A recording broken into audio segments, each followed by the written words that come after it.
Mon nom est Elliot Foster, j'ai 29 ans, et j'ai toujours été le pion d'échec que mes parents aiment déplacer sur leur échiquier d'attente. Ce soir-là, alors que j'entrais dans la salle à manger immaculée de mes parents avec 10 minutes de retard, je sentais déjà la tension palpable dans l'air. J'ai pris place juste au moment où mon père a annoncé avec désinvolture « Nathalie emménagera dans l'appartement d'Elliot la semaine prochaine ». Tout le monde a acquiescé et ri comme si c'était déjà décidé.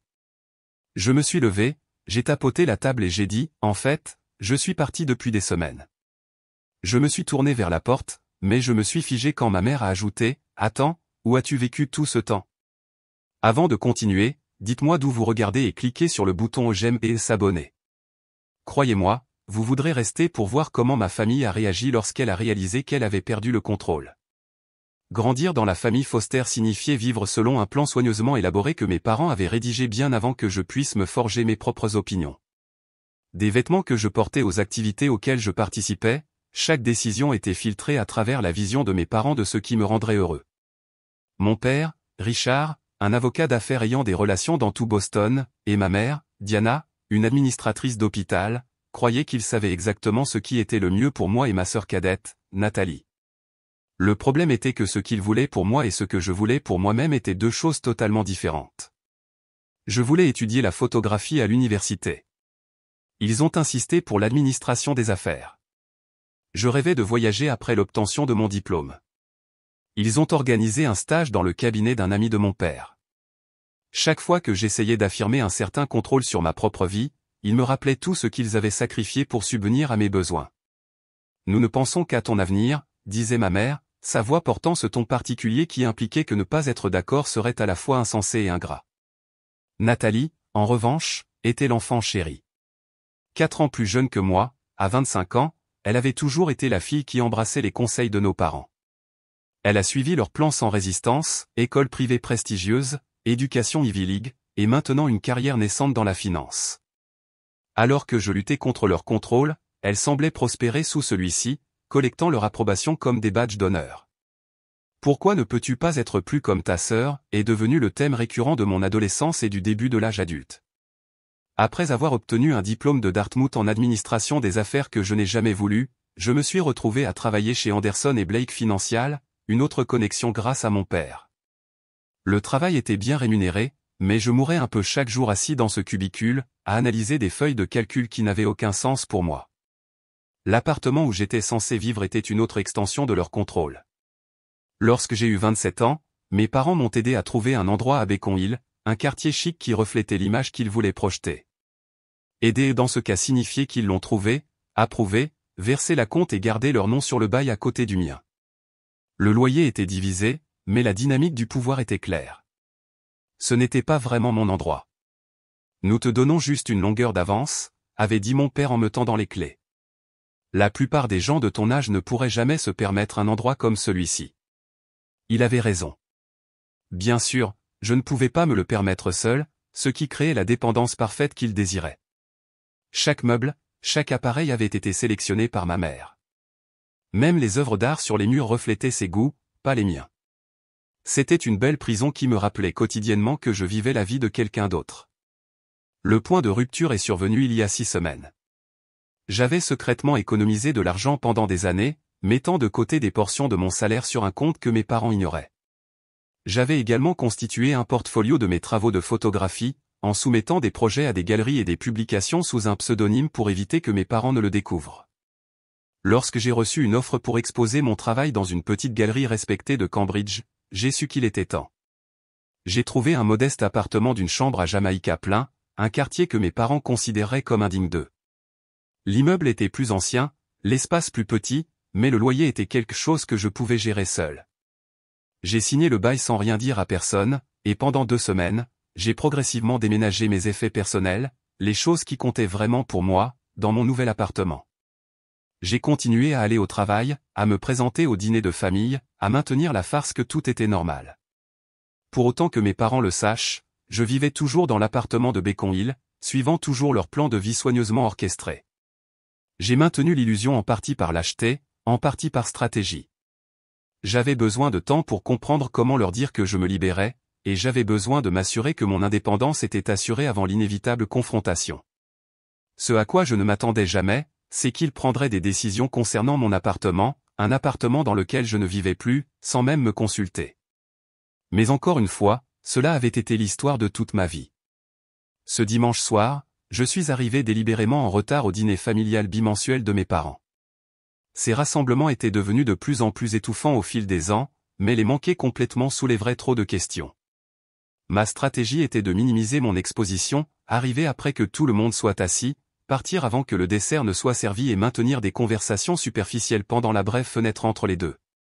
J'ai garé ma Honda Civic, une dégradation pratique par rapport à la BMW que mes parents avaient essayé de m'offrir à Noël dernier, à un pâté de maison de leur maison de style Tudor à Brookline. La maison dans laquelle j'ai grandi était impressionnante à tous points de vue, 4 chambres, une pelouse bien entretenue et un intérieur qui semblait avoir été tiré d'un architectural digeste. Enfant, j'avais ressenti de la fierté pour notre maison. En tant qu'adulte, je l'ai reconnue comme un autre symbole de statut dans la collection de mes parents. Prenant une profonde inspiration, j'ai poussé la lourde porte d'entrée sans frapper, un petit acte d'appropriation de ma maison d'enfance auquel je tenais encore. Le bruit des conversations et des rires provenait de la salle à manger, ainsi que l'arôme du rôti de peau de ma mère. Le voilà. La voix de mon père a retenti lorsque je suis entré dans la salle à manger. Richard Foster se tenait au bout de la table, un verre à vin en cristal à la main, les cheveux gris parfaitement coiffés malgré le fait que ce soit un dimanche soir. Nous commencions à penser que tu ne viendrais pas. La circulation, ai-je murmuré, bien qu'en réalité, j'étais assis dans ma voiture depuis 20 minutes, me préparant mentalement. Autour de la table se trouvaient les suspects habituels, ma mère, élégante dans un pull en cachemire, ma sœur, Nathalie, dont l'apparence normalement parfaite semblait légèrement ébouriffée ce soir, l'oncle James et la tante Patricia, le frère de mon père et sa femme, et mes cousins, Marc et Jennifer. Tout le monde était vêtu de cette manière décontractée mais coûteuse qui caractérisait l'approche de ma famille en matière de tenue de week-end. « Eh bien, tu es là maintenant » a dit ma mère, se levant pour récupérer une autre assiette dans la cuisine. Nous venons de commencer. J'ai pris ma place assignée, toujours le même endroit, à la droite de ma mère, et j'ai accepté l'assiette chargée qu'elle m'a tendue.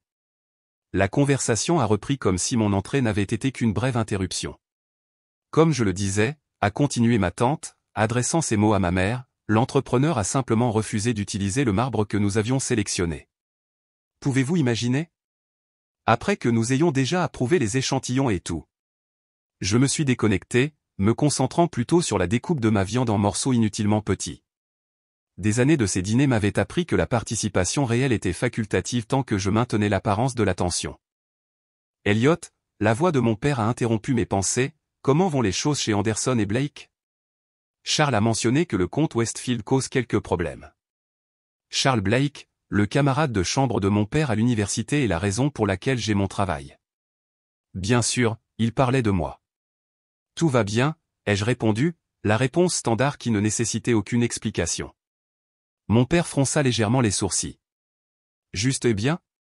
Charles semblait penser qu'il y avait des défis importants avec la diversification du portefeuille. Rien que je ne puisse gérer, ai-je dit, en fournant une bouchée de pommes de terre dans ma bouche pour décourager d'autres questions. De l'autre côté de la table, j'ai remarqué Nathalie fixant son verre à vin, sa nourriture à peine touchée. C'était inhabituel pour ma sœur, qui participait généralement avec enthousiasme aux conversations familiales, en particulier celles axées sur les réalisations professionnelles. Nathalie, chérie, a dit ma mère, remarquant apparemment la même chose, tu n'as presque pas mangé. Tu te sens bien ? Ma sœur a levé les yeux, essayant un sourire qui n'atteignait pas ses yeux. Je vais bien, maman, je n'ai juste pas très faim ce soir. Il y avait quelque chose dans son expression qui a attiré mon attention, une lassitude que j'ai reconnue parce que je la voyais dans mon propre miroir chaque matin. Avant que je puisse l'analyser davantage, mon oncle a changé de sujet pour parler de politique, lançant la table dans une discussion où tout le monde avait des opinions identiques mais se sentait obligé de les exprimer comme si elles étaient profondes. Alors que les assiettes du plat principal étaient débarrassées et que ma mère disparaissait dans la cuisine pour préparer le café et le dessert, j'ai remarqué que mon père et ma mère échangeaient des regards significatifs. Ils avaient perfectionné l'art de la communication silencieuse au cours de leurs 35 ans de mariage, et j'avais appris à me méfier de ces regards. Ils précédaient les annonces, les décisions qui avaient déjà été prises, mais qui allaient être présentées comme si elles étaient ouvertes à la discussion. Ma suspicion a augmenté lorsque mon père s'est éclairci la gorge, son signal universel d'attention. La table s'est tue alors que tout le monde se tournait vers lui avec impatience. J'ai serré mon verre d'eau, sentant que ce qui allait arriver aurait un impact sur moi d'une manière ou d'une autre. Eh bien, maintenant que nous sommes tous réunis, a commencé mon père, son ton décontracté mais ses mots clairement répétés, Diana et moi voulions partager des nouvelles de famille. J'ai regardé la posture de Nathalie se raidir légèrement. Quelles que soient ces nouvelles, elle le savait déjà. Notre Nathalie a eu un peu de mal ces derniers temps, a-t-il poursuivi, plaçant une main sur l'épaule de ma sœur. Comme certains d'entre vous le savent, elle et David ont décidé de mettre fin à leur relation. C'était une nouvelle pour moi. Nathalie et David étaient ensemble depuis près de 3 ans, et la dernière fois que j'ai entendu parler d'eux, ils discutaient d'emménager ensemble. J'ai regardé ma sœur avec une inquiétude sincère, mais ses yeux sont restés fixés sur la nappe. Ces choses arrivent, a ajouté ma mère, revenant avec un plateau de tasses à café. Et bien que ce soit malheureux, nous pensons que tout arrive pour une raison. J'ai résisté à l'envie de lever les yeux au ciel devant cette platitude, regardant plutôt la dynamique subtile qui se jouait entre mes parents et ma sœur. Il y avait quelque chose de répété dans tout cela, comme une pièce de théâtre où je n'avais pas reçu le scénario. Le timing est en fait plutôt pratique, a continué mon père, sa voix prenant ce ton particulier qu'il utilisait lorsqu'il présentait l'une de ses brillantes solutions. Le bail de Nathalie expire à la fin du mois, et plutôt que de se précipiter pour trouver un nouvel endroit seul, nous avons trouvé l'arrangement parfait. J'ai senti un nœud se former dans mon estomac, une prémonition de ce qui allait suivre. Nathalie emménagera dans l'appartement d'Eliott la semaine prochaine, a-t-il annoncé comme s'il déclarait qu'il ferait beau demain. C'est tout à fait logique. Cet appartement de 2 chambres à Bécon il est beaucoup trop spacieux pour une seule personne, et de cette façon, Nathalie peut prendre le temps de se regrouper sans le stress de la recherche d'un appartement. Autour de la table, les têtes ont acquiescé en signe d'accord. Ma tante a immédiatement renchéri, c'est une solution merveilleuse, tandis que mon oncle a ajouté, très pratique. Mes cousins ont souri d'approbation, et même Nathalie a réussi un petit signe de tête peu convaincant. Toute la scène était surréaliste, ma famille décidant avec désinvolture de ce qui se passerait dans mon espace de vie sans que personne ne daigne jeter un coup d'œil dans ma direction pour obtenir mon avis. L'ironie, bien sûr, était que l'appartement qu'ils offraient si généreusement à ma sœur était vide depuis des semaines. Le loyer était toujours payé, la moitié de mon compte par paiement automatique, la moitié de mes parents, mais je n'y avais pas dormi depuis début février. Les meubles étaient toujours là, les services publics restaient allumés, mais les placards étaient à moitié vides, la salle de bain dépourvue d'articles de toilette, le réfrigérateur ne contenant que des condiments. Alors que ma famille continuait de discuter de la logistique du déménagement de Nathalie comme si tout était réglé, j'ai senti quelque chose changer en moi. 6 semaines à vivre ma double vie secrète, à enfin faire l'expérience de la véritable indépendance, avait changé quelque chose de fondamental dans ma relation avec ma famille. Assis là, à les regarder planifier ma vie sans moi, j'ai réalisé que j'en avais assez de faire semblant. Elle peut utiliser votre chambre d'amis, bien sûr, disait ma mère. Et nous avons pensé que ce week-end serait parfait pour le déménagement puisque vous avez mentionné avoir cette retraite d'entreprise samedi prochain. De cette façon, nous pouvons l'aider à s'installer sans vous déranger. Mon père a acquiescé en signe d'accord. J'ai déjà contacté le gestionnaire de l'immeuble pour ajouter Nathalie au bail. Juste une formalité, vraiment, puisque nos noms y figurent déjà. Et je peux vous aider à décorer, a offert la tante Patricia en se tournant vers Nathalie. Cette deuxième chambre a toujours été plutôt stérile. Nous pourrions ajouter de la couleur, la rendre plus féminine. Chaque mot qu'il prononçait me poussait de plus en plus près du bord. La chambre d'amis dont il parlait avait déjà été vidée de l'équipement d'exercice coûteux et inutilisé que mes parents avaient installé et n'était actuellement rempli que de poussière. Le gestionnaire de l'immeuble qu'ils avaient contacté signalerait bientôt que l'un des locataires avait essentiellement disparu. Le bail qu'il mentionnait si désinvoltement la modification était un document que je prévoyais de supprimer moi-même dès que possible. J'ai regardé autour de la table ma famille, ces gens qui prétendaient m'aimer mais ne connaissaient rien de ce que j'étais vraiment ou de ce que je voulais. Même Nathalie, qui semblait mal à l'aise avec l'arrangement, ne s'y opposait pas au motif que je devrais avoir mon mot à dire, mais semblait plutôt inquiète de m'imposer. Ce ne sera que temporaire, a-t-elle dit doucement, les premiers mots qu'elle ait prononcés pendant toute cette conversation. Juste jusqu'à ce que je trouve mon propre endroit. C'était la goutte d'eau. L'hypothèse selon laquelle j'accepterais simplement cette décision, que ma sœur me rendait service en promettant que son invasion de mon espace serait temporaire. Je me suis levé brusquement, ma chaise grinçant bruyamment contre le plancher de bois franc. Le mouvement soudain a interrompu les conversations au milieu d'une phrase alors que tous les yeux se tournaient vers moi avec surprise.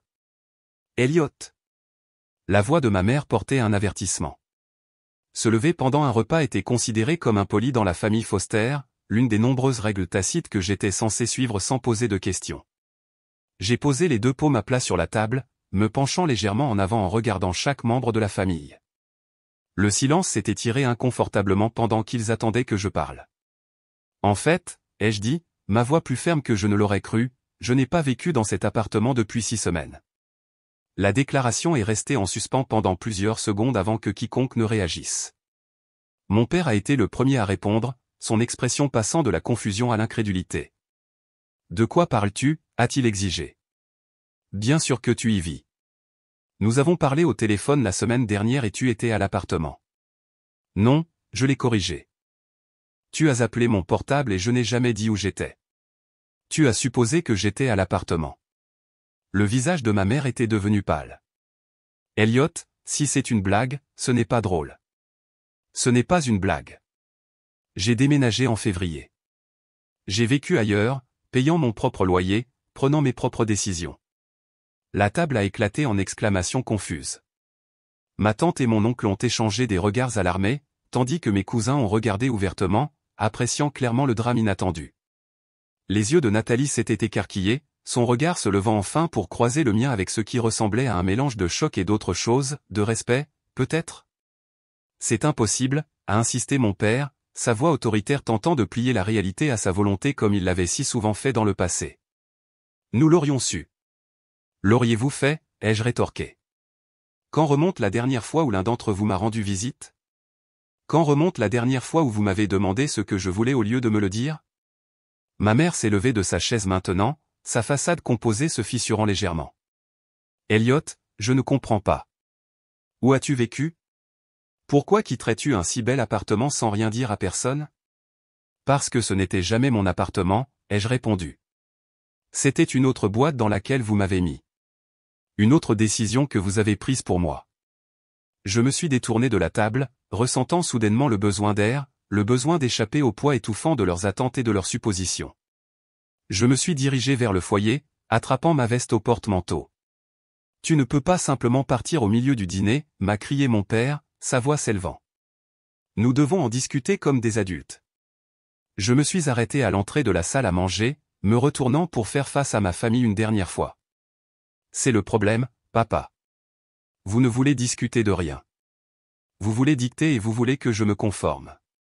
J'en ai fini avec ça. Alors que je me tournais vers la porte d'entrée, la voix de ma mère m'a stoppé net. Attends, a-t-elle dit, son ton portant une confusion et une inquiétude sincères. Où as-tu vécu tout ce temps ? Je me suis figé, la main sur la porte, soudain incertain. Dans toute ma planification, dans tous mes scénarios imaginés de la façon dont je finirais par annoncer ma nouvelle vie à ma famille, je n'avais jamais décidé de la quantité de choses que je révélerais. Mon nouvel appartement était à moi, vraiment à moi, d'une manière que rien dans ma vie n'avait jamais été auparavant. L'idée que mes parents sachent où il était, qu'ils puissent se pointer à l'improviste, qu'ils puissent critiquer et essayer d'améliorer, m'a fait hésiter. Ça n'a pas d'importance pour l'instant, ai-je finalement répondu sans me retourner. Ce qui compte, c'est que pour la première fois de ma vie, j'ai pris une décision pour moi-même, et c'est la meilleure décision que j'ai jamais prise. Sur ce, j'ai ouvert la porte et suis sorti dans l'air frais du soir, ignorant le chœur de voix qui appelait mon nom derrière moi.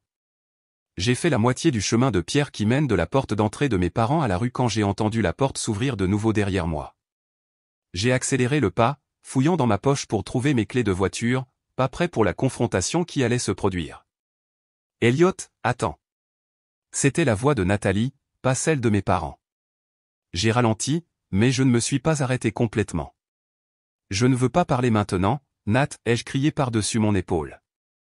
S'il te plaît, a-t-elle dit, et quelque chose dans son ton, un désespoir que je n'avais pas l'habitude d'entendre de la part de ma sœur apparemment parfaite, m'a fait faire une pause. Je me suis retourné et je l'ai vu descendre en courant le chemin vers moi, sans veste malgré la fraîcheur de mars, les bras croisés autour d'elle. Derrière elle, je pouvais voir mes parents debout dans l'embrasure de la porte, regardant mais ne suivant pas. Ils donnaient à Nathalie une chance de me faire revenir avant d'intervenir eux-mêmes. 5 minutes, ai-je concédé quand elle m'a rejoint. C'est tout ce que je peux supporter pour l'instant. Nous avons marché ensemble jusqu'au trottoir, nous arrêtant à côté de ma voiture. Dans la lueur du lampadaire, je pouvais voir plus clairement ce que j'avais seulement aperçu pendant le dîner, les signes subtils que ma sœur n'était pas aussi bien qu'elle en avait l'air d'habitude. Il y avait des cernes sous ses yeux, et ses cheveux, généralement coiffés à la perfection, avaient l'air de ne pas avoir été lavés depuis quelques jours. « Est-ce vrai ?» a-t-elle demandé. « Tu as vraiment déménagé il y a des semaines et tu ne l'as dit à personne ?» J'ai hoché la tête, en m'appuyant contre ma voiture. « Oui. »« Pourquoi ?»« Et comment ?»« Je veux dire, où vis-tu ?» Une question à la fois, ai-je dit en passant une main dans mes cheveux. « Pourquoi ?» Parce que j'avais besoin de vivre ma propre vie pour une fois. « Comment ?» J'ai économisé assez pour un dépôt de garantie et le premier mois de loyer, j'ai signé un bail et j'ai déménagé mes affaires petit à petit pour que personne ne le remarque. Où ? Un endroit à Jamaïca plein. Les yeux de Nathalie se sont agrandis à la mention de mon nouveau quartier. Jamaïca plein. Mais c'est tellement. Tellement quoi ? Pas à la hauteur des normes de la famille Foster, ai-je rétorqué. Elle a eu la grâce d'avoir l'air embarrassée. Je ne voulais pas dire ça comme ça. C'est juste un grand changement par rapport à Beacon Hill. C'était le but. Un moment de silence gênant s'est étiré entre nous. Derrière Nathalie, je pouvais voir mes parents qui regardaient toujours depuis la porte, leur patience diminuant visiblement. « Écoute, ai-je dit, tu n'as pas à t'inquiéter de l'appartement. Si tu as besoin d'un endroit où rester, il est vide. Je paie encore ma moitié du loyer jusqu'à ce que je trouve comment retirer mon nom du bail. » Nathalie a secoué la tête, serrant ses bras plus fort autour d'elle alors qu'une rafale de vent soufflait dans la rue. Ce n'est pas à propos de l'appartement, Elliot. Enfin, pas entièrement. Alors, c'est à propos de quoi? Elle a baissé les yeux sur le trottoir, puis les a relevés vers moi avec une vulnérabilité inattendue dans ses yeux. David n'a pas seulement rompu avec moi. Il m'a quitté pour ma meilleure amie, et il se voyait en cachette depuis des mois. Tout le monde au travail le sait. J'ai dû demander une mutation dans un autre service parce que je ne supportais plus les regards de pitié. Sa voix s'est légèrement brisée. Je vis avec maman et papa en ce moment parce que je ne pouvais plus payer mon loyer après le départ de David. Je suis noyé sous les prêts étudiants. Je déteste mon travail, et j'ai l'impression que toute ma vie s'écroule. J'ai regardé ma sœur, vraiment choquée. Ce n'était pas la Nathalie que je pensais connaître, l'enfant doré qui traversait la vie en collectionnant les réussites et l'approbation. C'était quelqu'un que je n'avais jamais vu auparavant, vulnérable, en difficulté et effrayé. Je ne savais pas, ai-je dit doucement. Je suis désolé pour David. C'est vraiment moche. Elle a lâché un rire bref et amer. Ouais, eh bien, il s'avère que la vie parfaite que tout le monde pense que j'ai est tout autant une illusion que la tienne l'était apparemment. Avant que je puisse répondre, le bruit de la porte d'entrée qui se refermait avec force a attiré notre attention. Mes parents se dirigeaient vers nous sur le chemin, le visage de mon père affichant l'expression déterminée qu'il arborait lorsqu'il concluait des négociations difficiles. Super, ai-je murmuré. La cavalerie arrive. Elliot James Foster, a commencé mon père en s'approchant, utilisant mon nom complet comme il le faisait chaque fois que j'avais de gros problèmes quand j'étais enfant. Tu ne peux pas lâcher une bombe pareille et simplement partir. Nous allons en discuter comme une famille. Il n'y a rien à discuter, ai-je répondu en me redressant. J'ai pris une décision concernant ma propre vie. Je n'ai pas besoin de votre approbation ou de votre permission. Bien sûr, tu n'as pas besoin de notre permission, a interrompu ma mère, son ton s'adoucissant comme il le faisait lorsqu'elle essayait d'être la plus raisonnable. Mais nous sommes tes parents. Nous nous inquiétons pour toi. Comment as-tu pu déménager sans nous le dire? Et s'il t'était arrivé quelque chose? J'ai 29 ans, maman. Les gens de mon âge déménagent tout le temps sans fournir leur adresse de réexpédition à leurs parents. Pas dans cette famille, a déclaré mon père fermement. Nous avons toujours été ouverts l'un envers l'autre au sujet des décisions importantes. Je n'ai pas pu m'empêcher de rire à cela. Ouvert? Quand avez-vous été ouvert à ce que je veux? Quand m'avez-vous écouté au lieu de me dire quoi faire, quoi étudier, où travailler, où vivre? Nous n'avons toujours voulu que ce qu'il y a de mieux pour toi, a insisté ma mère. Non, les jeux corrigés, sentant des années de ressentiment remonter à la surface. Vous n'avez toujours voulu que ce que vous pensez être le mieux pour moi. Il y a une différence. Le visage de mon père s'est assombri. Après tout ce que nous avons fait pour toi, c'est comme ça que tu nous remercies? En te cachant, en nous mentant, en gaspillant des opportunités que d'autres personnes tueraient pour avoir? Je n'ai pas demandé ces opportunités. Je n'ai pas demandé cet appartement ou ce travail ou quoi que ce soit. Tout ce que j'ai toujours voulu, c'est la chance de faire mes propres choix, même si ce sont les mauvais. Et quel choix as-tu fait, exactement, a demandé mon père. Déménager dans un quartier délabré. Richard. Ma mère a mis en garde, en posant une main sur son bras. Les voisins pouvaient sans aucun doute nous entendre maintenant. J'ai pris une profonde inspiration, essayant de reprendre mon sang-froid. Je travaille toujours chez Anderson et Blake, si c'est ce qui vous inquiète. Je n'ai pas gâché ma carrière. Je me suis juste créé un espace où je peux comprendre ce que je veux réellement. Et qu'en est-il de ta sœur, a demandé ma mère, en montrant Nathalie qui se tenait maladroitement sur le côté. Elle a besoin de ton aide en ce moment. La famille est de la famille, Elliot. Ne m'entraînez pas là-dedans, a dit Nathalie soudainement, nous surprenant tous. Je ne vais pas être utilisé comme un levier émotionnel.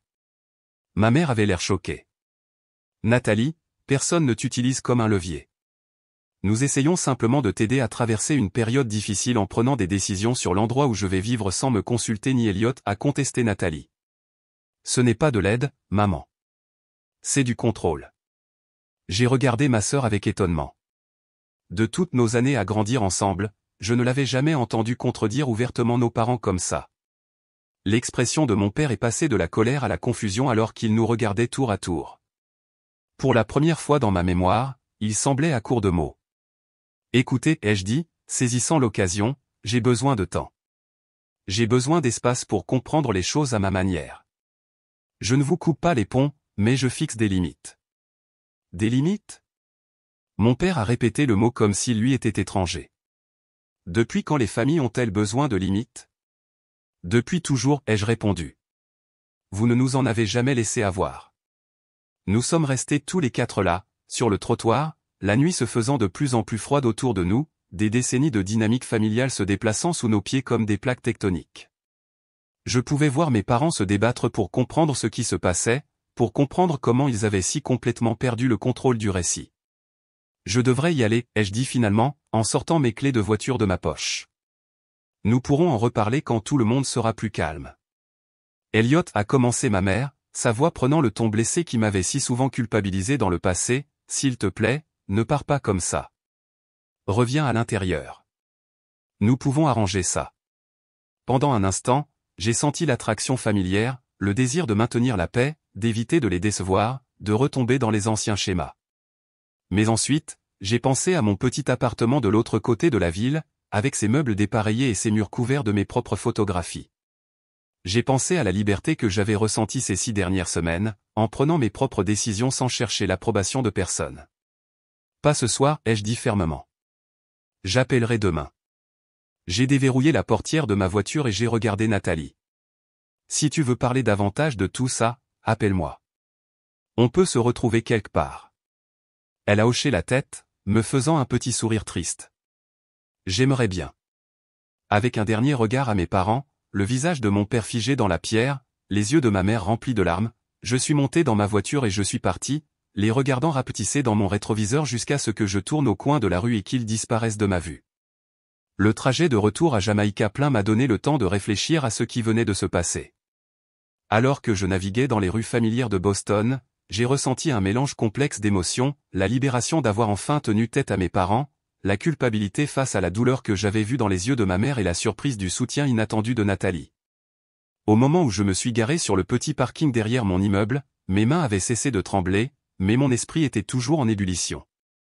L'immeuble de briques de 3 étages n'avait rien de spécial de l'extérieur, pas de portier, pas de hall d'entrée luxueux, juste une entrée sécurisée et des escaliers qui craquaient légèrement alors que je montais au 3e étage.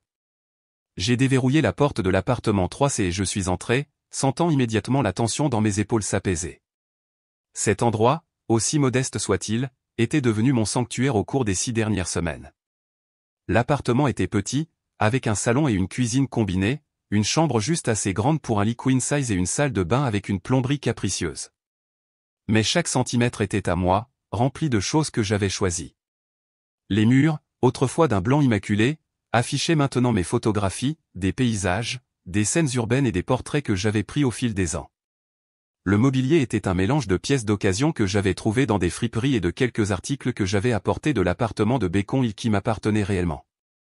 J'ai enlevé mes chaussures et me suis effondré sur le canapé usé mais confortable que j'avais acheté à un couple qui déménageait à Chicago. La différence entre cet endroit et l'appartement élégant et parfait de Bacon Hill ne pouvait pas être plus frappante. Cet endroit n'avait jamais ressemblé à un chez-moi malgré son mobilier coûteux et son emplacement idéal. Cet endroit, avec tous ses défauts et ses limites, me ressemblait plus que n'importe quel autre endroit où j'avais vécu depuis mon départ pour l'université. En sortant mon téléphone, j'ai vu 6 appels manqués, 3 de ma mère, 2 de mon père et 1 de Nathalie. Il y avait aussi plusieurs messages textes, que j'ai fait défiler avec un sentiment croissant d'épuisement. Maman, Elliot, s'il vous plaît, appelez-nous. On s'inquiète pour vous. Papa, cette conversation n'est pas terminée. Appelle-moi dès demain matin. Maman, au moins fais-nous savoir que tu es bien rentrée. Nathalie, je suis désolé pour ce soir. On peut parler demain? Juste nous deux? J'ai envoyé un texto rapide à ma mère. Je suis bien rentré. On parle demain. Et puis un à Nathalie. Bien sûr. Café au pavement, Center Saint, 13h. Sa réponse est arrivée presque immédiatement. J'y serai. Laissant mon téléphone de côté, je suis allé au réfrigérateur et j'ai pris une bière, puis je me suis dirigé vers la fenêtre qui donnait sur la rue en contrebas. Le quartier était animé même à cette heure, des gens promenant leurs chiens, des couples revenant du dîner, de la musique s'échappant du bar au coin de la rue. C'était si différent du calme stérile de Bacon Hill après la tombée de la nuit. Comment étais-je arrivé ici, à vivre cette double vie? La décision n'avait pas été prise en un seul instant, mais s'était construite progressivement au fil des années de désirs réprimés et de ressentiments silencieux. Je me suis souvenu du jour où j'avais signé le bail de cet appartement. Je tremblais tellement que l'agent de location m'avait demandé si je me sentais bien. Ce n'était pas une maladie, mais de la peur de défier mes parents, la peur d'échouer par moi-même, la peur de découvrir que peut-être ils avaient raison à mon sujet après tout. Pourtant, sous cette peur, il y avait de l'exaltation, le sentiment de finalement prendre le contrôle de ma propre histoire. La première nuit où j'avais dormi ici, sur un matelas sur le sol avant que mon sommier ne soit livré. J'étais resté éveillé jusqu'à l'aube, alternant entre panique et profond soulagement. Chaque jour après cela était devenu un peu plus facile. Chaque décision que je prenais sans consulter mes parents, une petite victoire. J'avais continué à aller travailler chez Anderson et Blake, portant toujours les costumes que ma mère avait choisis, effectuant toujours les tâches attendues de moi, mais les soirs et les week-ends étaient devenus miens. Est-ce d'une manière qu'ils ne l'avaient jamais été auparavant? J'ai rejoint un groupe de photographie qui se réunissait chaque semaine dans un café local. J'avais commencé à explorer des quartiers de Boston que je n'avais jamais visités bien que j'y ai vécu toute ma vie. J'avais même eu quelques rendez-vous avec des personnes rencontrées par le biais du groupe de photographie, ce que je n'aurais jamais fait auparavant, sachant que mes parents voudraient inévitablement vérifier toute personne qui m'intéressait. L'appartement secret n'était que le début. Je planifiais également mon départ d'Anderson et Blake, construisant discrètement un portfolio de photographies et contactant des contacts dans le domaine. La semaine dernière, on m'avait offert un poste d'assistant auprès d'un photographe commercial bien établi, une baisse de salaire significative par rapport à mon poste d'analyste financier, mais un pied dans la porte de la carrière que je voulais réellement. Je n'avais pas encore accepté l'offre, en partie parce que je me faisais du courage, en partie parce que j'essayais de déterminer si je pouvais me le permettre. Mes économies couvriraient le manque pendant un certain temps, mais éventuellement, je devrais faire fonctionner le salaire inférieur. Cela signifierait établir un budget soigneusement, renoncer à certains luxes, peut-être même trouver un colocataire lorsque mon bail actuel prendrait fin. C'était le genre de préoccupation pratique dont mes parents m'avaient toujours protégé ou empêché de vivre, selon la façon dont on voyait les choses. Pour la première fois de ma vie, j'étais confronté à de véritables contraintes financières et je devais faire des compromis. La chose étrange était que, malgré le stress, je me sentais bien. Cela me semblait réel d'une manière dont ma vie précédente ne l'avait jamais été. Alors que je me tenais à la fenêtre en sirotant ma bière, mon téléphone a vibré avec un autre texto. Je m'attendais à ce qu'il provienne de mes parents, mais il provenait plutôt de mon cousin Marc. Mec, sortie épique du dîner. La famille est en plein chaos. Oncle Richard a l'air d'être sur le point d'avoir un anévrisme. Ça valait le coup de manquer le dessert. Je n'ai pas pu m'empêcher de sourire. Marc avait toujours été le membre de la famille le plus susceptible d'apprécier mes petites rébellions, bien qu'il n'en ait jamais tenté lui-même. Ça valait vraiment le coup, ai-je répondu par texto. 30 ans de retard. Réglant mon téléphone sur ne pas déranger, je me suis éloigné de la fenêtre et j'ai sorti le dossier où je conservais les informations sur le poste d'assistant photographe. En revoyant les détails, je me suis senti plus sûr que je ne l'avais été avant la confrontation de ce soir.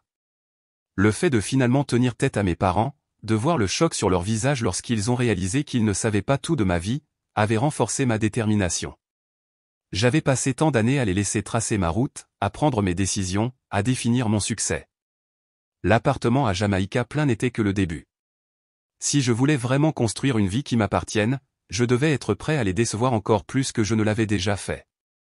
L'idée de dire à mon père que je quittais une prestigieuse entreprise financière pour devenir assistant photographe me nouait l'estomac d'anxiété.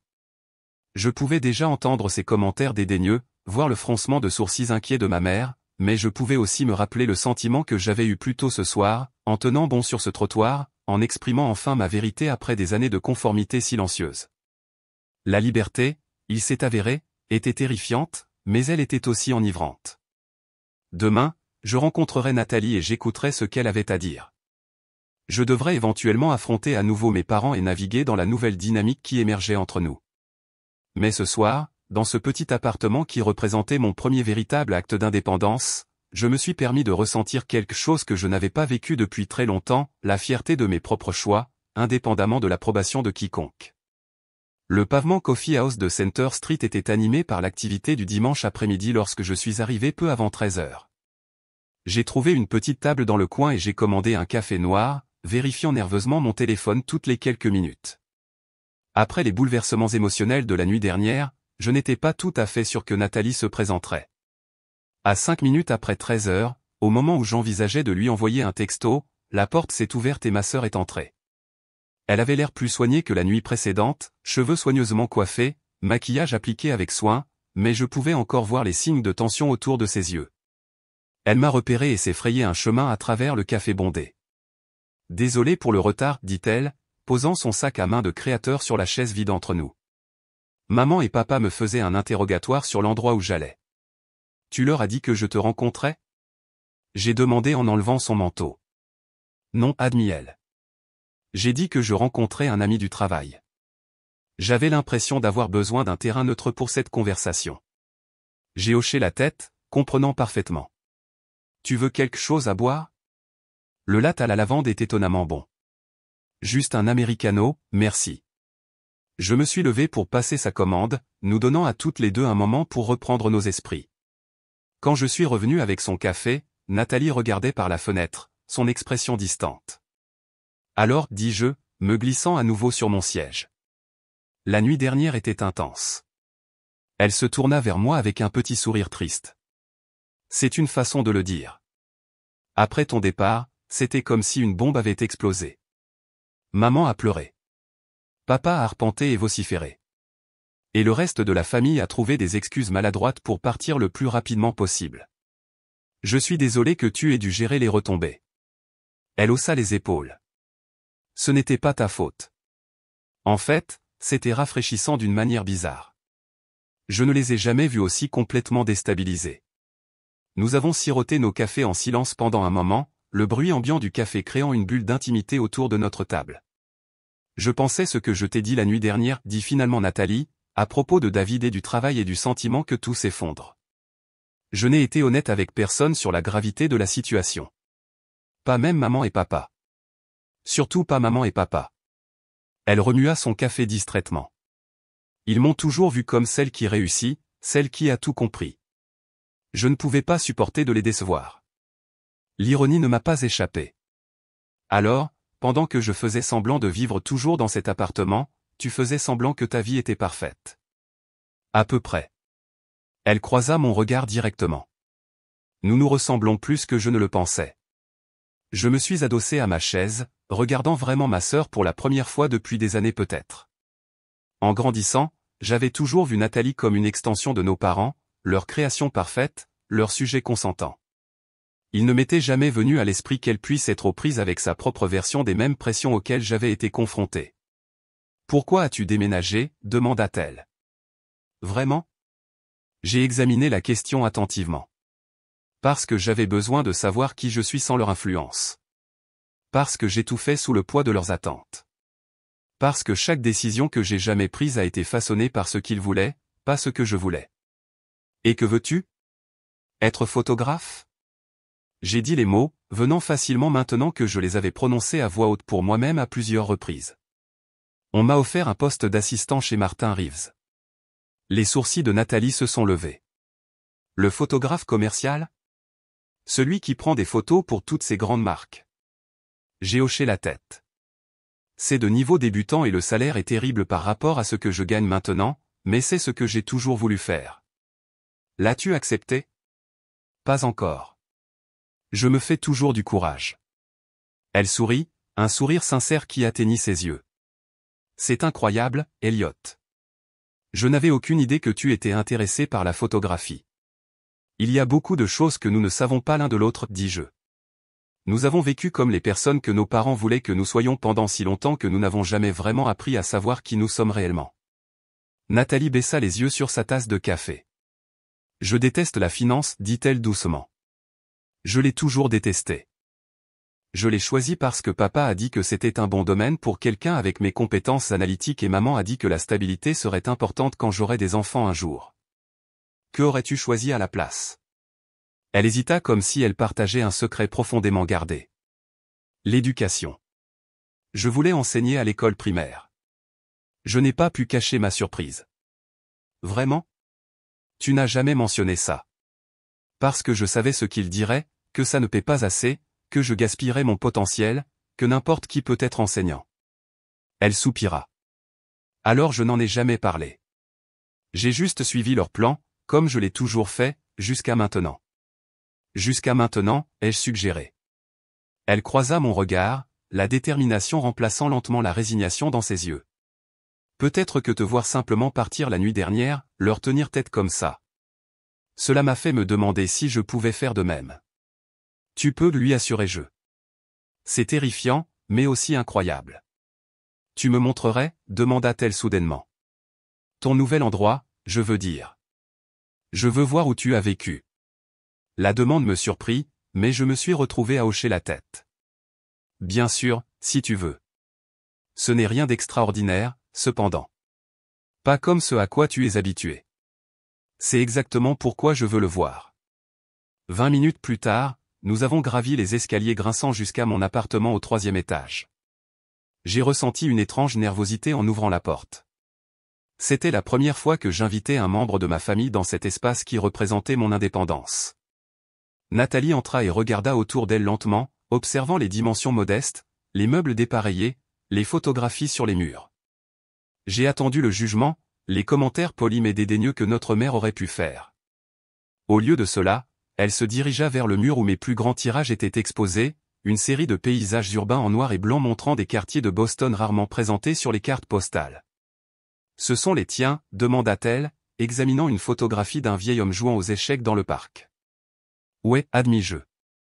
Je prends des photos depuis l'université, mais je ne les jamais montrées à personne dans la famille. Ils sont magnifiques, dit-elle, et je pouvais entendre l'appréciation sincère dans sa voix.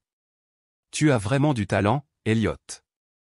Elle a continué à explorer l'appartement, passant ses doigts le long de la bibliothèque d'occasion, regardant dans la petite mais fonctionnelle cuisine, jetant un coup d'œil dans la chambre avec son mobilier simple.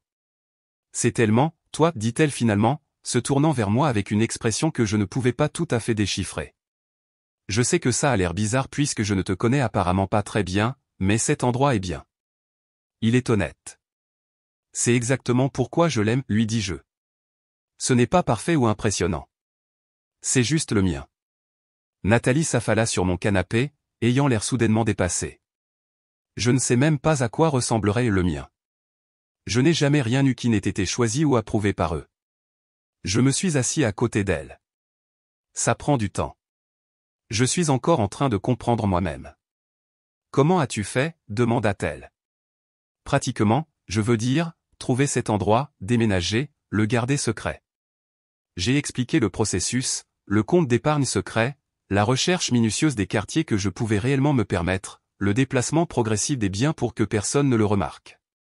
Le plus difficile n'était pas la logistique, ai-je admis, c'était de combattre la voix dans ma tête qui ressemblait exactement à papa, me disant que je faisais une énorme erreur, que je ne pouvais pas gérer les choses par moi-même, que j'avais besoin de leurs conseils. Nathalie hocha la tête, comprenant exactement ce que je voulais dire. Cette voix ne disparaît jamais, n'est-ce pas?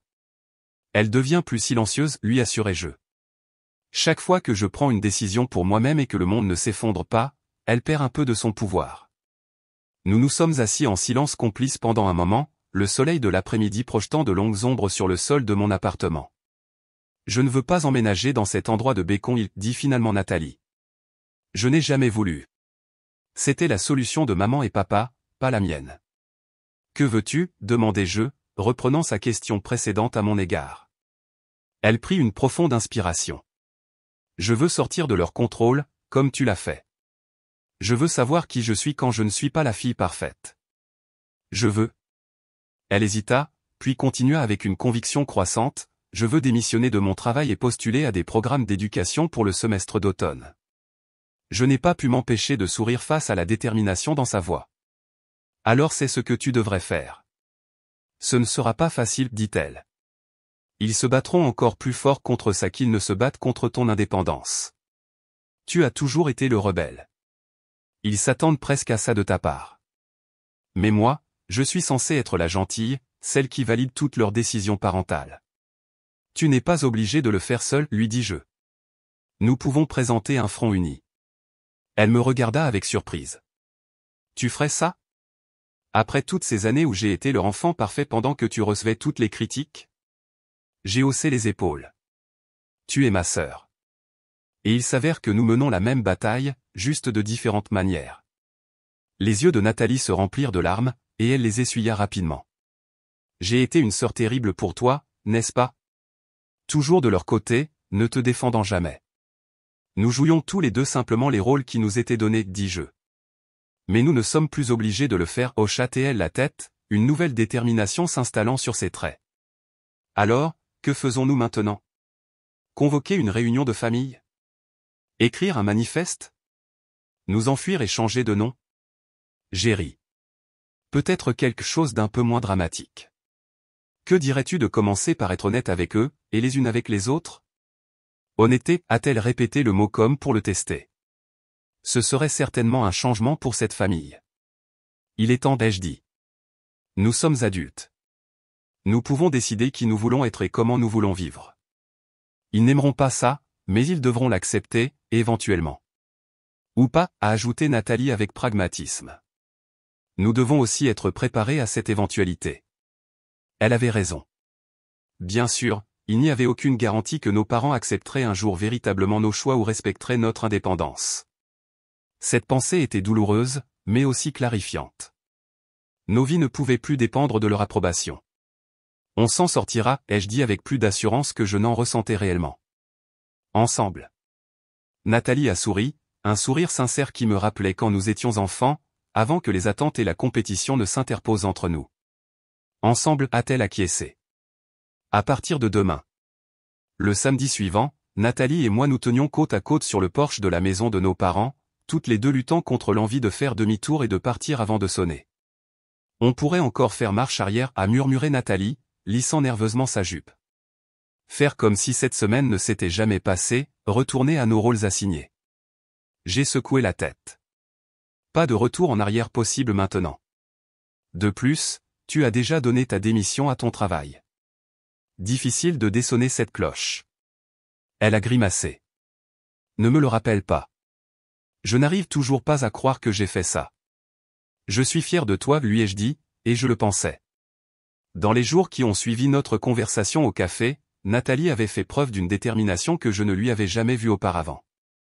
Elle avait démissionné de son poste dans la société d'investissement, fait des recherches sur les programmes d'éducation dans les universités locales, et avait même regardé des appartements qu'elle pourrait se permettre avec ses économies jusqu'à ce qu'elle commence l'école à l'automne. J'avais fait quelques pas audacieux de mon côté, en acceptant le poste d'assistante photographe et en donnant ma démission chez Anderson et Blake. Le poids qui s'était envolé de mes épaules lorsque j'ai soumis ma démission valait bien l'anxiété de la décision elle-même. Prête, ai-je demandé, mon doigt planant au-dessus de la sonnette. Nathalie a pris une profonde inspiration et a hoché la tête. Aussi prête que je le serai jamais. J'ai appuyé sur la sonnette et nous nous sommes instinctivement redressés en attendant. Après un moment, notre mère a ouvert la porte, son expression passant d'un accueil poli à un soulagement prudent quand elle nous a vus. « Elliot, Nathalie, a-t-elle dit, reculant pour nous laisser entrer. Votre père et moi commencions à penser que vous ne viendriez peut-être pas. La semaine passée avait été une étrange période de flottement dans la dynamique de notre famille. Après le dîner explosif, j'avais appelé mes parents comme promis, mais j'avais gardé la conversation brève et sans engagement. Nathalie, qui vivait toujours chez eux mais affirmait soudainement une indépendance sans précédent, s'était engagée dans ce qu'elle décrivait comme un évitement stratégique. Le déjeuner d'aujourd'hui, demandé par Nathalie et moi spécifiquement pour discuter de questions importantes, était la première fois que nous serions tous dans la même pièce depuis la révélation de mon appartement secret. Notre père attendait dans le salon, debout près de la cheminée dans ce que nous appelions autrefois sa pose de salle de conseil, les pieds fermement plantés, les mains jointes derrière le dos. Il a hoché la tête avec raideur lorsque nous sommes entrés. « Elliot, m'a-t-il dit, puis plus chaleureusement à ma sœur, Nathalie. Nous nous sommes tous les quatre assis dans le salon formel, mes parents sur le canapé, Nathalie et moi dans des fauteuils face à eux. La configuration ressemblait intentionnellement à une négociation, ce qui à bien des égards était le cas. Avant que vous ne commenciez le discours que vous avez préparé, a dit mon père, levant une main préventivement, votre mère et moi avons quelque chose à dire. J'ai échangé un regard surpris avec Nathalie. Ce n'était pas ainsi que nous avions prévu que la conversation commence. Nous avons beaucoup réfléchi cette semaine, a continué ma mère, ses mains tordant nerveusement le collier de perles qu'elle portait, à vous deux, à notre famille, à certains schémas qui ont pu se développer au fil des ans. Mon père s'est éclairci la gorge inconfortablement. Ce que ta mère essaie de dire, c'est que nous avons réalisé que nous avons peut-être été trop impliqués dans vos vies, en particulier la tienne, Elliot. J'ai cligné des yeux de surprise. De tous les scénarios que j'avais imaginés pour cette conversation, mon père admettant une quelconque faute n'en faisait pas partie. Nous avons toujours voulu le meilleur pour vous deux, a ajouté rapidement ma mère. Tout ce que nous avons fait l'a été par amour et par souci de votre avenir. Nous le savons, a dit Nathalie, sa voix plus douce que je n'aurais pu le faire. Mais les bonnes intentions ne mènent pas toujours à de bons résultats. La posture de mon père s'est légèrement raidie face à ce qui pouvait être interprété comme une critique, mais il a hoché la tête néanmoins. Votre tante Patricia nous a suggéré que nous pourrions bénéficier de quelques lectures sur, comment l'a-t-elle appelé, Diana? Des limites familiales saines, a répondu ma mère, comme si l'expression avait un goût étrange sur sa langue. Apparemment, il est assez courant que les parents d'enfants adultes aient du mal avec cette transition. Je suis resté momentanément sans voix. L'idée que mes parents lisent des livres d'auto-assistance sur les limites était tellement en dehors de ma conception de la réalité que je ne savais pas comment répondre. Nathalie s'est reprise plus rapidement. C'est vraiment formidable à entendre, car des limites saines sont exactement ce dont Elliot et moi voulions parler aujourd'hui. Nous nous en doutions, a dit mon père sèchement. Compte tenu des événements récents, nous avons pris des décisions, ai-je dit, retrouvant enfin ma voix. Des décisions importantes, concernant nos vies et nos futurs. Nous ne sommes pas ici pour demander la permission ou l'approbation. Nous sommes ici pour vous informer de ces décisions, en tant qu'adultes parlant à des adultes. L'expression de ma mère s'est crispée d'anxiété, mais elle a hoché la tête. Nous écoutons. Au cours de l'heure suivante, Nathalie et moi avons exposé nos plans, mon changement de carrière, sa décision de poursuivre des études, notre désir mutuel d'une véritable indépendance. Nous avons expliqué nos frustrations face à la dynamique familiale qui existait depuis si longtemps, les façons dont leur contrôle, bien que bien intentionné, nous avait empêchés de développer nos propres identités et de faire nos propres choix. Mon père a écouté avec un silence inhabituel, son expression impossible à lire. Ma mère a posé quelques questions occasionnelles, son inquiétude évidente, mais ses tentatives habituelles de résoudre les problèmes visiblement retenus. Lorsque nous avons eu terminé, un silence inconfortable a rempli la pièce. Je me suis préparé aux arguments, aux rejets, aux tentatives de nous dissuader de nos décisions que j'avais attendues depuis le début. Finalement, mon père a parlé. Je ne vais pas prétendre être heureux de tout cela, a-t-il dit prudemment, en particulier de ton changement de carrière, Elliot.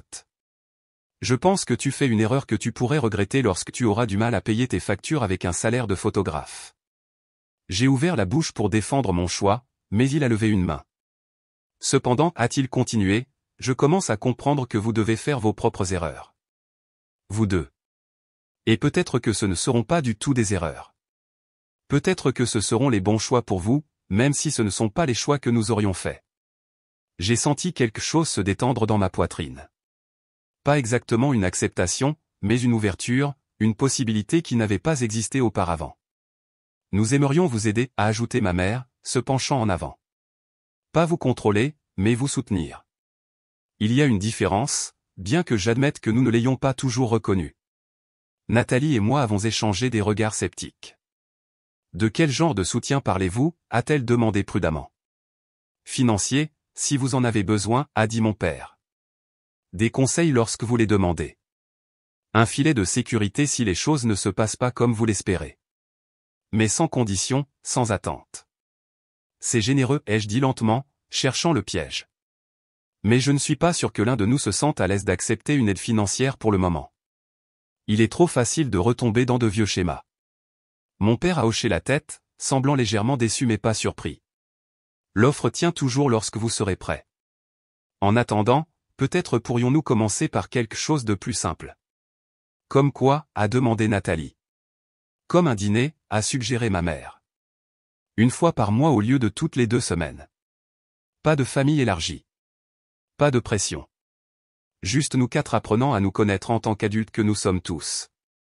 C'était une suggestion tellement raisonnable, tellement différente des ultimatums émotionnels que j'avais attendus, que je me suis retrouvé à hocher la tête avant de l'avoir pleinement considérée. Je pense que nous pourrions y arriver, ai-je dit, regardant Nathalie pour confirmation. Tant que nous sommes clairs sur le fait que ce n'est qu'un dîner, a-t-elle acquiescé. Pas une chance de manipulation subtile ou de culpabilisation à propos de nos choix. Mon père a légèrement grimacé devant son franc-parler, mais a hoché la tête. Cela semble juste. La conversation s'est tournée vers des questions plus pratiques, les plans de Nathalie de quitter leur maison, la date de début de mon nouveau travail, la logistique du retrait de mon nom du bail de l'appartement de Beacon Hill. À ma grande surprise, mes parents sont restés relativement neutres, offrant des suggestions lorsqu'on leur en demandait, mais nous permettant largement de définir nos propres solutions. Alors que la discussion touchait à sa fin, ma mère a disparu dans la cuisine et est revenue avec une bouteille de champagne et 4 verres. Je pensais que nous pourrions porter un toast au nouveau départ, a-t-elle dit, une pointe d'incertitude dans sa voix, si ce n'est pas trop présomptueux. Nathalie et moi avons accepté les verres qu'elle nous a offerts, et notre père a fait l'honneur de déboucher le bouchon et de verser le champagne. Au nouveau départ, a-t-il dit, levant son verre, et à apprendre à nous connaître à nouveau. Nous avons trinqué, le rituel familier, mais le sentiment derrière lui entièrement nouveau. En sirotant le champagne, j'ai réalisé que c'était peut-être l'interaction la plus adulte que j'ai jamais eue avec mes parents. Pas parfaite, pas sans tension, mais fondée sur un respect mutuel à contre-cœur qui n'avait jamais existé auparavant. Plus tard, alors que Nathalie et moi marchions vers nos voitures, elle a cogné son épaule contre la mienne. Ça ne s'est pas passé comme je l'avais prévu. Moi non plus, ai-je admis. J'attends toujours que la deuxième chaussure tombe. Peut-être que non, a-t-elle dit pensivement. Ou peut-être que oui, et nous nous en occuperons quand cela arrivera. L'important est que nous n'attendons plus leur approbation. Nous avançons quoi qu'il arrive. J'ai hoché la tête, ressentant un étrange mélange d'espoir et de prudence. Un mois à la fois, un dîner à la fois, une décision à la fois. Exactement. Elle m'a embrassé avant de monter dans sa voiture. On se voit mercredi pour regarder ses appartements. Je serai là, ai-je promis. Alors que je rentrais à Jamaïca plein, dans le petit appartement qui avait déclenché toute cette chaîne d'événements, j'ai pensé à la longue route à venir. Reconstruire des relations avec mes parents demanderait du temps et de la patience de la part de nous tous. Construire ma nouvelle carrière signifierait recommencer en bas de l'échelle, travailler plus dur que jamais pour une compensation inférieure à celle à laquelle j'étais habitué. Trouver mon moi authentique après tant d'années passées à vivre selon les attentes des autres serait un processus continu, pas une destination. Rien de tout cela ne serait facile. Mais pour la première fois de ma vie, le chemin sur lequel j'étais était celui que j'avais choisi pour moi-même. L'incertitude de l'avenir ne ressemblait pas à une menace, mais à une possibilité, ouverte et non écrite. Dans mon appartement, j'ai regardé les photographies sur mes murs, des images que j'avais créées à partir de ma propre vision, de ma propre perspective sur le monde. Un jour prochain, d'autres personnes verraient ces images dans des galeries ou des publications. Un jour prochain, Nathalie se tiendrait devant une salle de classe pleine d'enfants, partageant ses propres dons à sa manière. Un jour prochain, peut-être, nos parents comprendraient vraiment les personnes que nous étions devenues, séparées des personnes qu'ils avaient essayé de faire de nous. D'ici là, nous continuerions à avancer, à prendre nos propres décisions, à vivre nos propres vies, non pas en opposition à notre famille, mais en plus de celle-ci, en trouvant l'équilibre entre l'indépendance et la connexion qui nous avait échappé pendant si longtemps. Votre famille a-t-elle déjà essayé de prendre des décisions pour vous sans votre contribution? Avez-vous déjà dû défendre votre indépendance? J'aimerais entendre vos histoires dans les commentaires. N'oubliez pas d'aimer et de vous abonner si vous avez apprécié cette histoire et de la partager avec quelqu'un qui pourrait avoir besoin d'encouragement pour suivre son propre chemin. N'oubliez pas, il n'est jamais trop tard pour fixer des limites et reprendre votre vie en main. Merci d'avoir écouté, et à la prochaine histoire.